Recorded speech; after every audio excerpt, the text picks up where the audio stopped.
hablando sobre este tema de la Santa Cena, vamos a compartir un mensaje que podemos titularlo de la siguiente manera: ¿qué significa este acto para nosotros?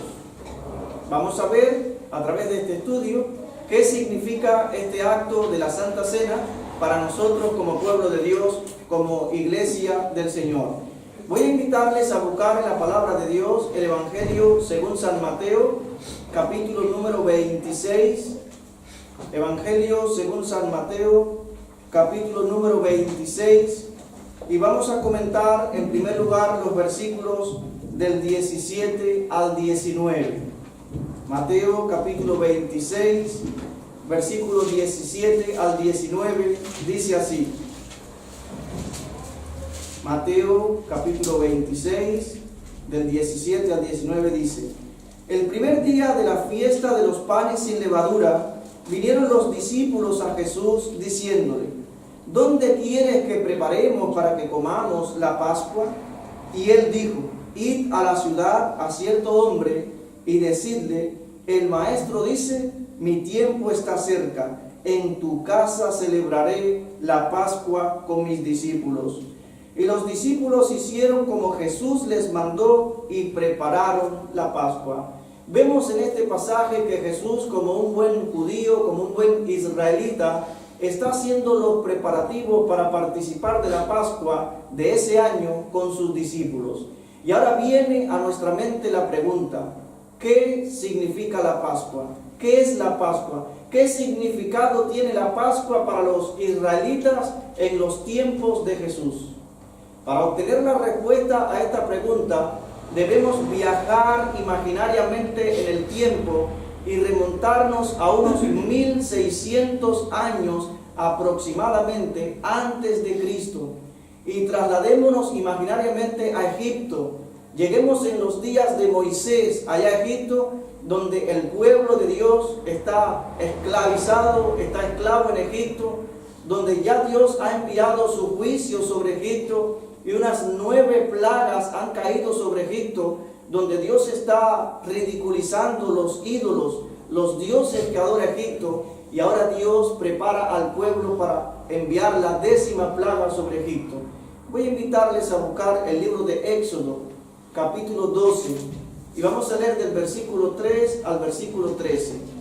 Éxodo, capítulo número 12, los versículos del 3 al 13.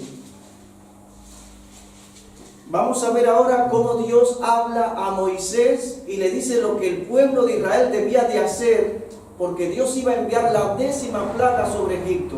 Dice así el libro de Éxodo, capítulo número 12, los versículos del 3 al 13. Hablad a toda la congregación de Israel diciendo: en el 10 de este mes, tómese cada uno un cordero según las familias de los padres, un cordero por familia. Mas si la familia fuere tan pequeña que no bastare para comer el cordero, entonces él y su vecino inmediato a su casa tomarán uno según el número de las personas. Conforme al comer de cada hombre, haréis la cuenta sobre el cordero.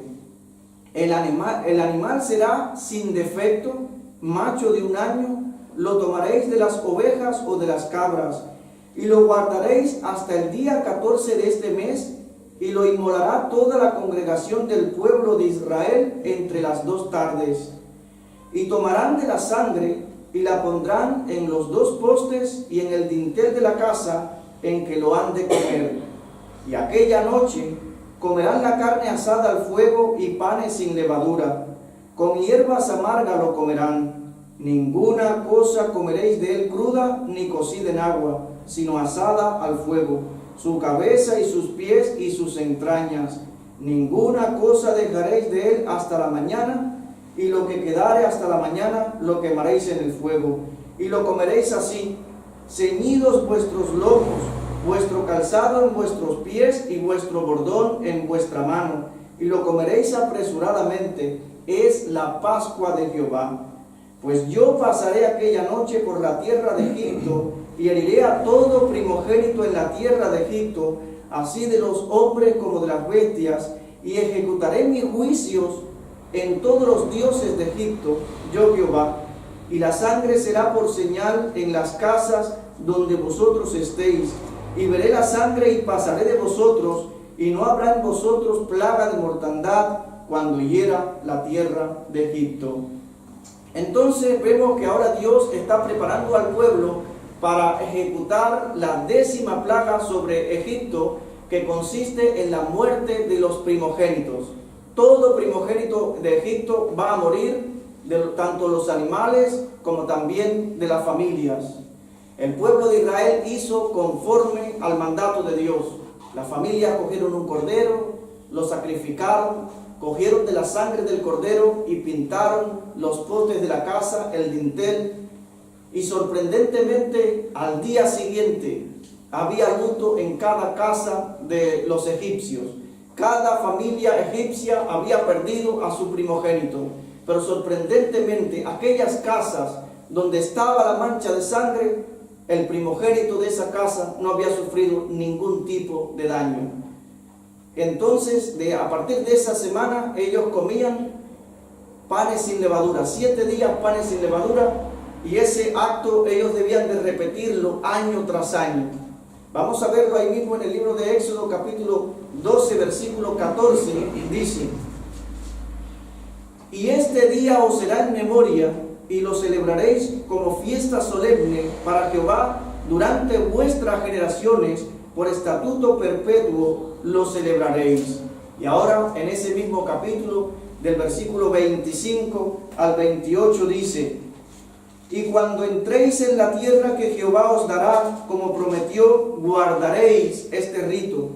Y cuando os dijeren vuestros hijos: ¿qué es este rito vuestro?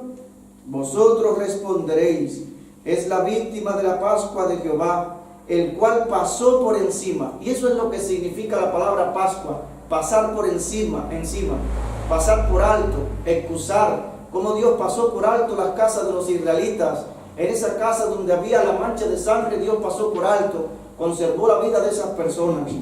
Dice el 27: vosotros responderéis: es la víctima de la Pascua de Jehová, el cual pasó por encima de las casas de los hijos de Israel en Egipto, cuando hirió a los egipcios y libró nuestras casas. Entonces el pueblo se inclinó y adoró. Y los hijos de Israel fueron e hicieron puntualmente así, como Jehová había mandado a Moisés y Aarón. Entonces, hermanos míos queridos, ahora está Jesús con sus discípulos celebrando esta Pascua. La Pascua entonces tenía el propósito de que generación tras generación pudieran ir comentando y pudieran ir enseñando a las nuevas generaciones, por medio de este acto del Cordero Pascual, que hay un Dios todopoderoso, un Dios que formó la nación de Israel, un Dios que permitió que esta nación creciera, se fortaleciera dentro del imperio más poderoso de su época, y cómo Dios les libró por mano fuerte, por medio de 10 plagas, los libró del poder de los egipcios, y Dios los trajo a la tierra prometida. Que ellos son un pueblo escogido por Dios, que son un pueblo que tiene una relación verdadera con el único Dios que existe, y es un pueblo que Dios ha escogido para darse a conocer al mundo, para darse a conocer a través de él a las otras naciones. Entonces servía para que año tras año las nuevas generaciones pudieran entender que Dios es real y que Dios ha tratado y ha formado ese pueblo. Y ahora Jesús está preparando ese acontecimiento, ese ritual con sus discípulos, el Cordero Pascual, y Jesús lleva esa conversación del Cordero Pascual, de ese Cordero que fue sacrificado, que la sangre protegió a los israelitas, lleva esa conversación de ese Cordero hacia sí mismo. El Cordero de Dios que quita el pecado del mundo. ¿Se acuerdan cuando Juan el Bautista vio venir a Jesús? Que Jesús venía a ser bautizado por Juan en el río Jordán. Como Juan cuando le vio dijo: he ahí el Cordero de Dios que quita el pecado del mundo. En el Antiguo Testamento todos los sacrificios que se ofrecían simplemente cubrían los pecados. Cubría el pecado. Era una sombra de lo que había de venir. Tipificaban a Cristo, el Cordero de Dios que ahora quita el pecado. Entonces, venido Cristo, ya no se necesita seguir sacrificando. Volviendo nuevamente a la escena de Jesús comiendo la Pascua con sus discípulos, en Mateo capítulo 26, vamos a ver cómo Jesús anuncia la traición. Ahora Jesús anuncia la traición de Judas. Dice así Mateo capítulo 26, del versículo 20 al versículo 25. Cuando llegó la noche se sentó a la mesa con los 12 y mientras comían dijo: de cierto os digo que uno de vosotros me va a entregar. Y entristecidos en gran manera comenzó cada uno de ellos a decirle: ¿soy yo, Señor? Entonces él respondiendo dijo: el que mete la mano conmigo en el plato, ese me va a entregar. A la verdad el Hijo del Hombre va según está escrito de él. Mas hay de aquel hombre por quien el Hijo del Hombre es entregado.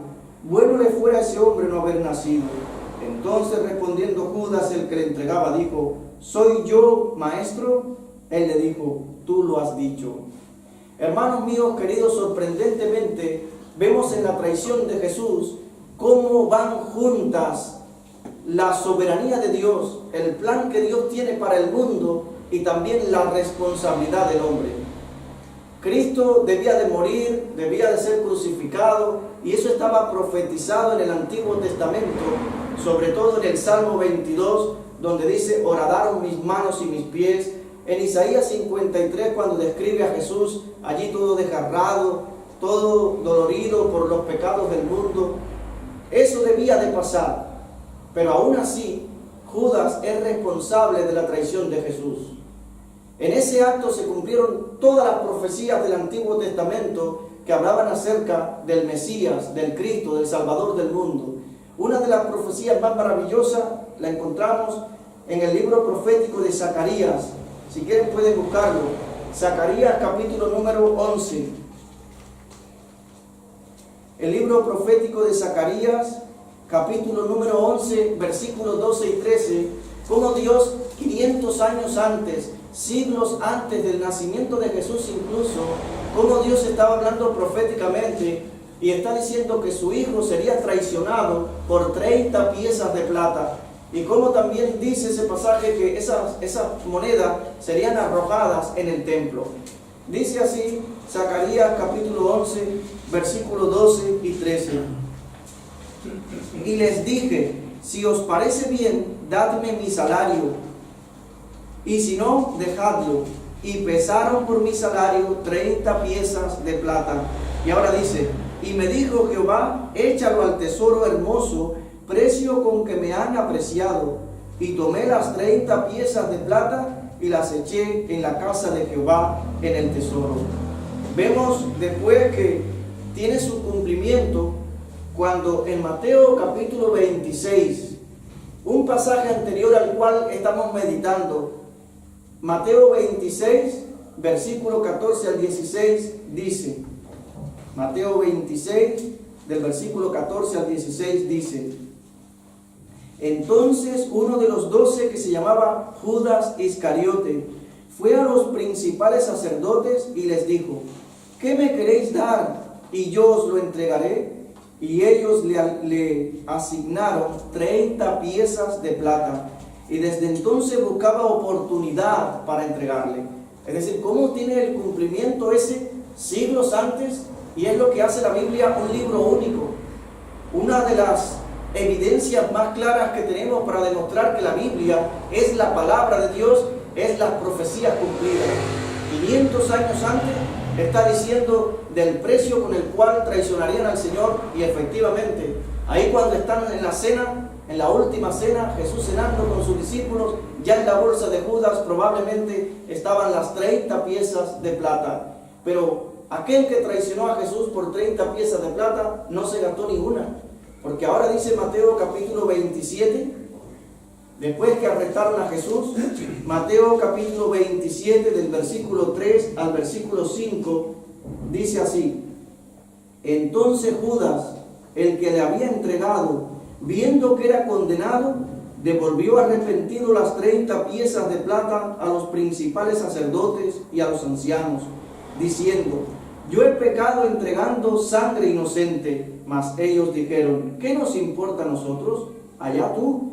Y arrojando piezas de plata en el templo, salió y fue y se ahorcó. Se cumple otra profecía, que ese dinero, esas monedas, fueron arrojadas en el templo.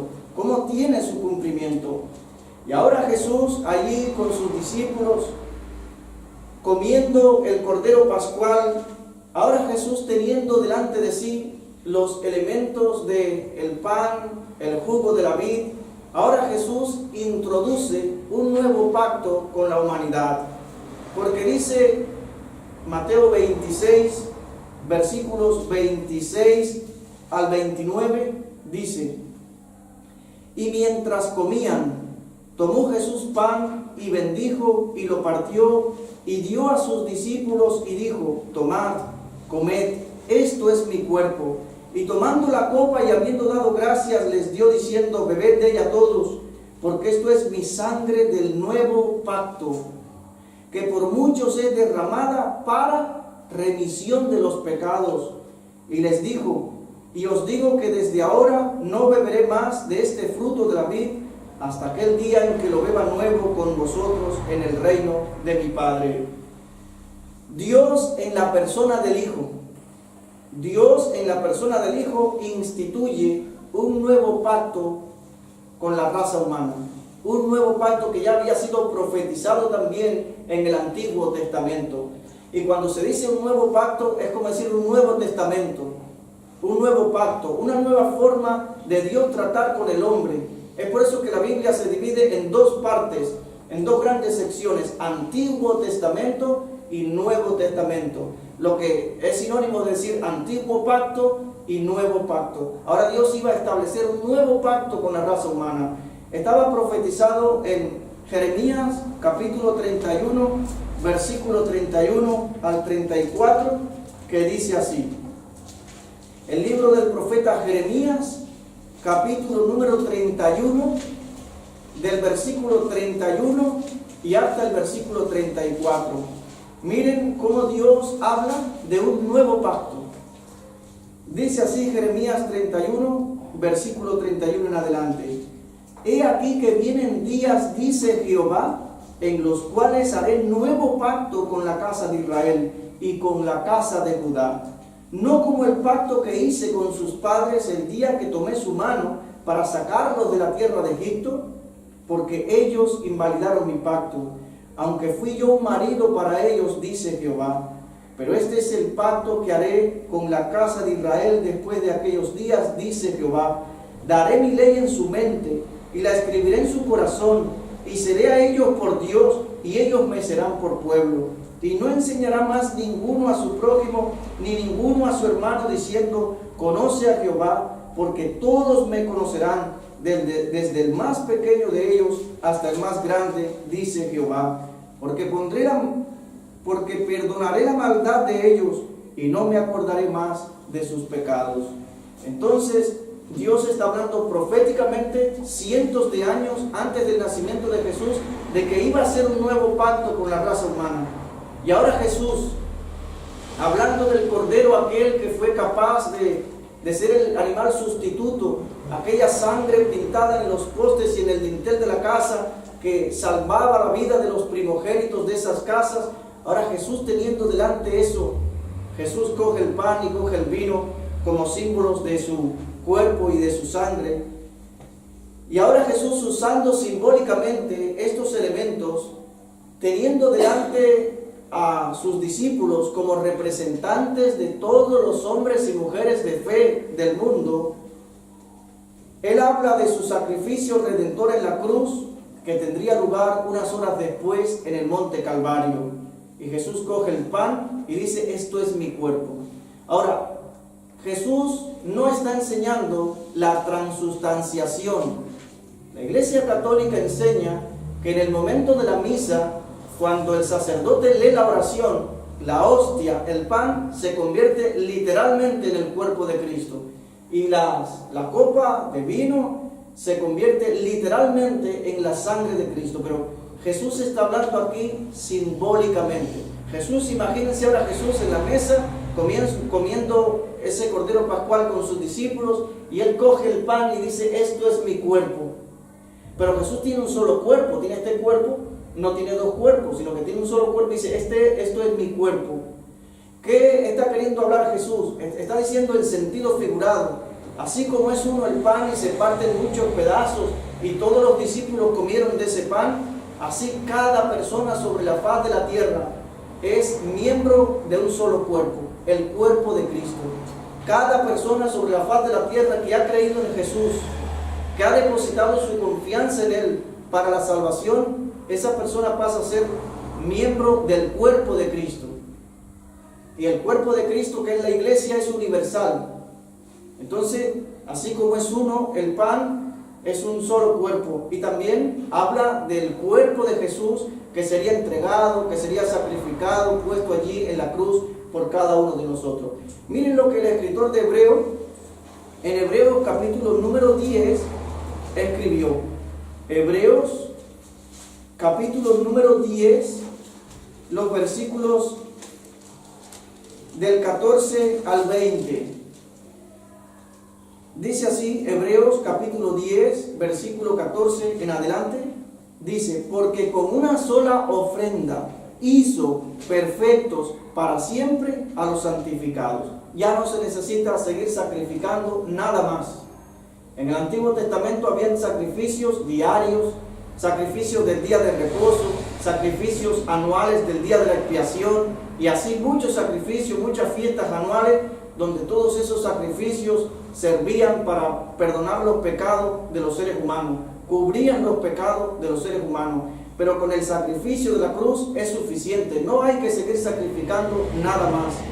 Dice el versículo 15, y nos atestigua lo mismo el Espíritu Santo, porque después de haber dicho, este es el pacto que haré con ellos después de aquellos días, dice el Señor, pondré mi ley en sus corazones y en sus mentes las escribiré, añade, y nunca más me acordaré de sus pecados y transgresiones.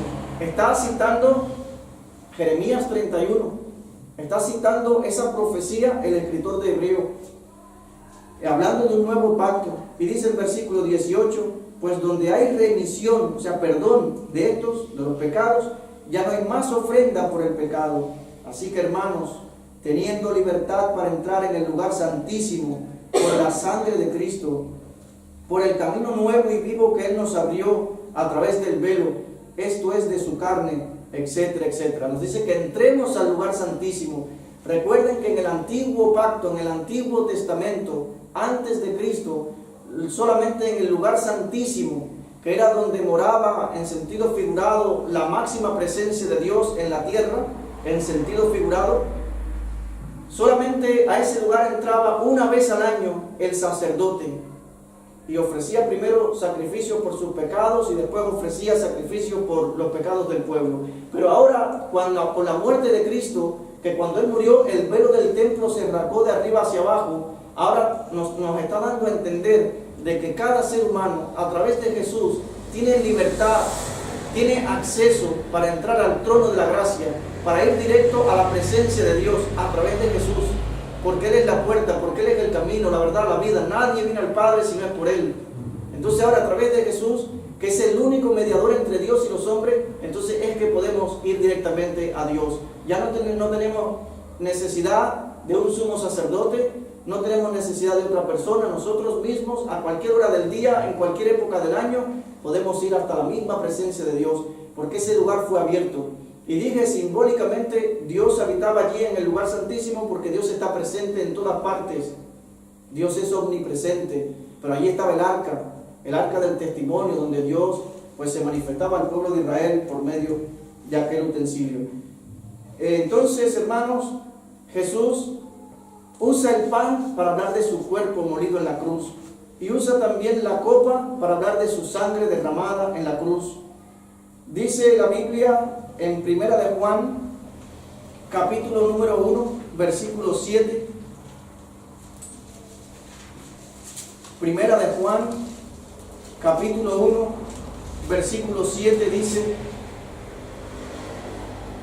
pero si andamos en luz, como Él está en luz, tenemos comunión unos con otros, y la sangre de Jesucristo, su Hijo, nos limpia de todo pecado.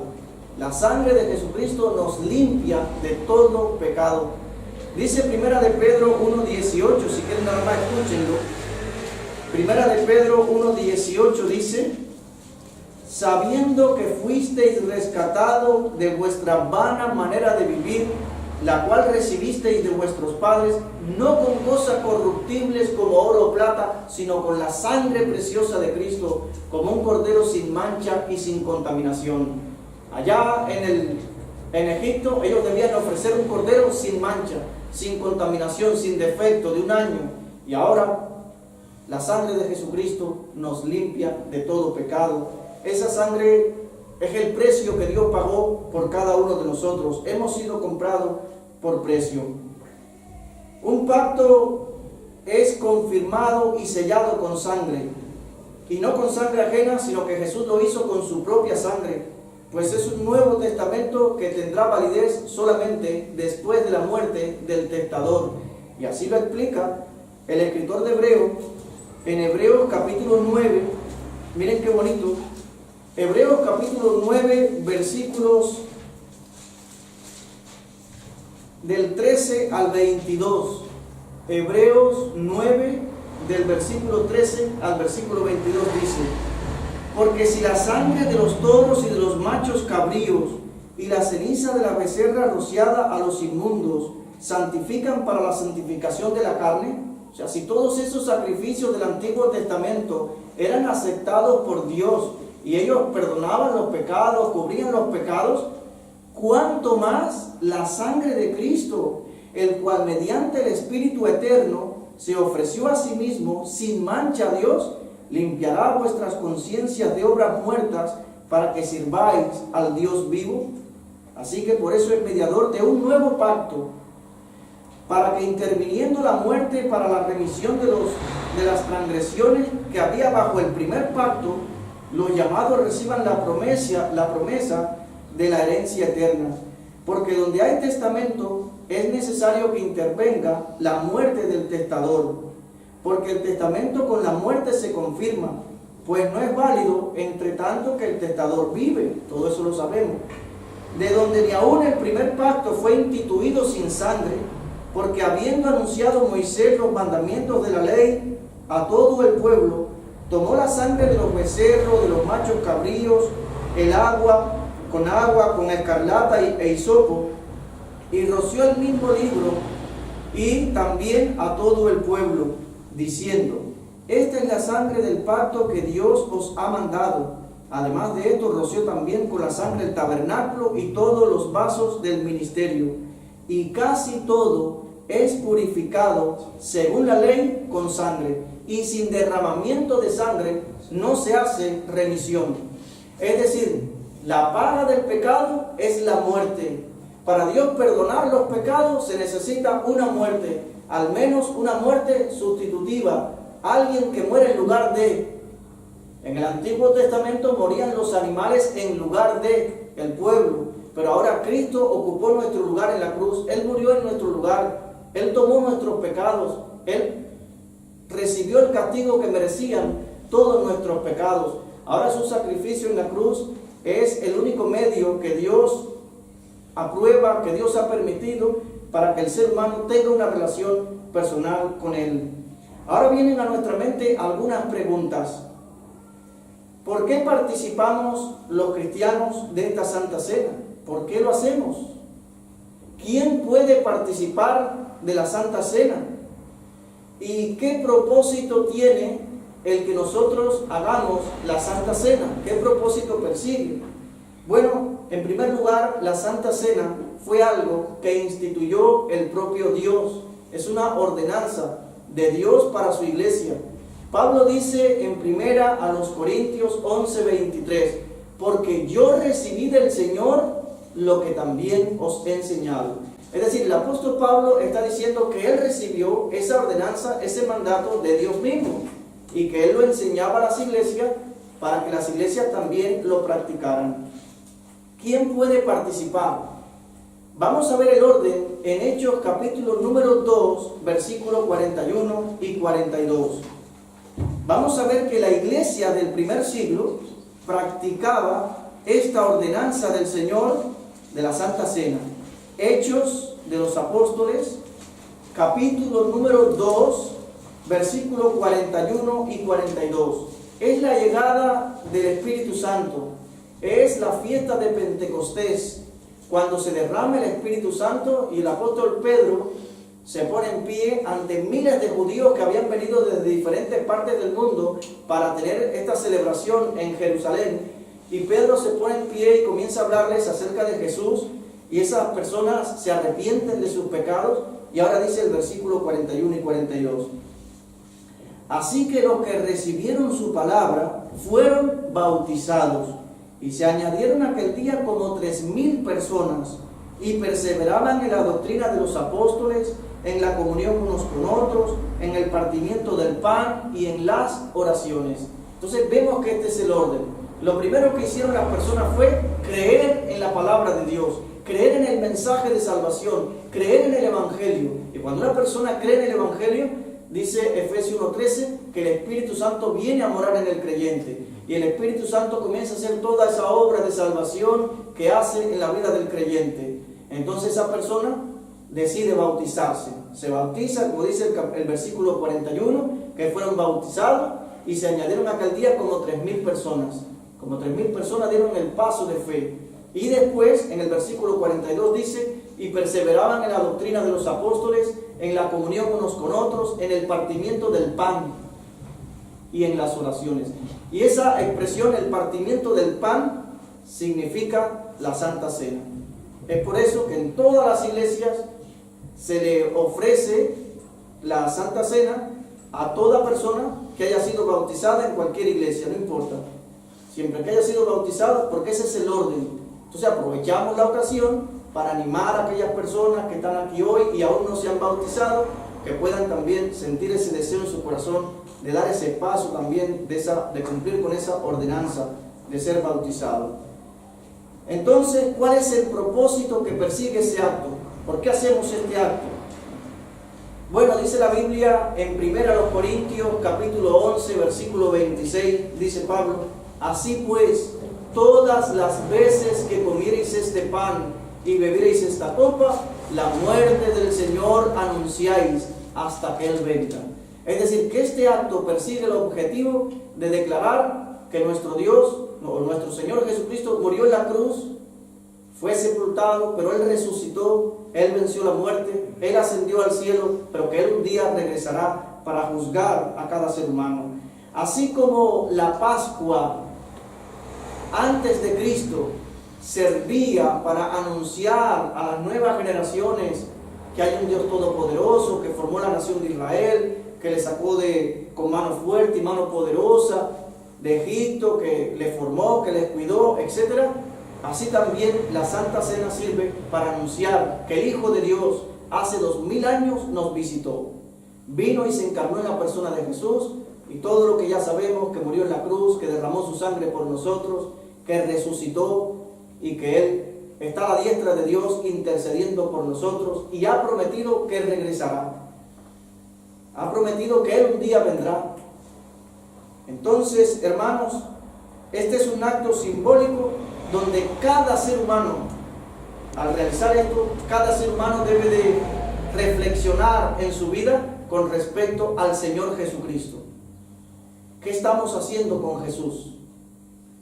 La humanidad completa se identifica con dos grupos, se divide en dos grupos de personas. Uno, los que siguen traicionando a Jesús, como lo hizo Judas, los que siguen traicionando a Jesús, los que siguen viviendo de espaldas a Jesús, los que se acercan a Dios para ver qué pueden sacarle a Dios, y los que adoran a Jesús, los que están como los apóstoles, los 11 apóstoles aquellos que dieron la vida por Jesús.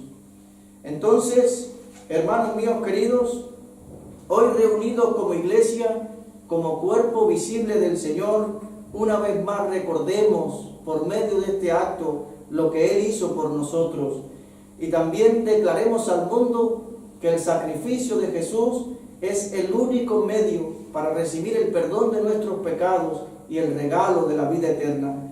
Expresemos gratitud a Dios por medio de este acto y por medio del Cordero de Dios que quita el pecado del mundo. Que el Señor les bendiga.